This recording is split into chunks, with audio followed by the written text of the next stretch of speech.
Hello বন্ধুরা, আমার এই চ্যানেলে আপনাদের আরেকবার স্বাগতম। হ্যাঁ বন্ধুরা, দেখতে দেখতে শেষ হয়ে গেল জি বাংলা সারেগামাপার 2024-25-এর আসর। গত 2 মার্চ জি বাংলার মধ্য দিয়ে সমাপ্তি ঘটে জি বাংলা সারেগামাপার 2024-25-এর আসরের। বন্ধুরা, জি বাংলা সারেগামাপার 2024-25-এর আসরে ছোটদের ভিতরে এবং বড়দের ভিতরে কারা কারা হয়েছে প্রথম, দ্বিতীয়, তৃতীয়, এটা আপনারা ইতিমধ্যেই জেনে গেছেন।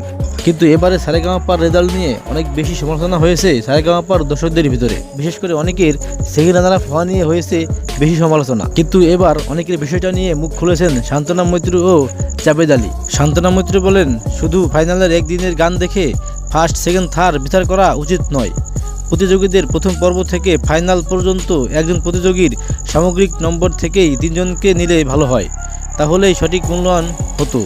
প্রতিযোগীদেরকে একটা করে গান গাইয়ে ভিন্ন স্বাদের ফলাফল ঘোষণা করা উচিত হয়নি, কেননা এটা ছিল গ্র্যান্ড ফিনাল এপিসোড। এছাড়াও জাবেদ আলী তার নিজের ফেসবুক পেজে হিন্দিতে অনেককে নিয়ে দুর্দান্ত একটা মন্তব্য করেছেন। তিনি বলেন, এবারে সারেগামাপার আসরে বিগত বছরগুলোর মতো সঠিক বিচার হয়নি।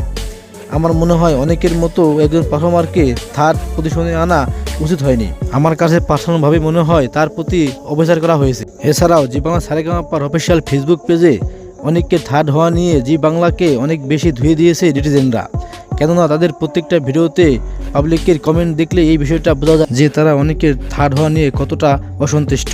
তো বন্ধুরা, আপনাদের কাছে কি মনে হয়, অনেক যে এই সেকেন্ড রানার আপ হয়েছে এটা ঠিক আছে, নাকি তার ফার্স্ট রানার আপ বা চ্যাম্পিয়ন হওয়া উচিত ছিল? জানাবেন আমার এই ভিডিওর কমেন্টে। তো বন্ধুরা, এই ছিল আজকে আমার ভিডিও। যদি ভালো লাগে একটা লাইক করবেন আর চ্যানেলকে সাবস্ক্রাইব করে রাখবেন পরে ভিডিও পাওয়ার জন্য। ধন্যবাদ সবাইকে, ভালো থাকবেন, খুদা হাফেজ।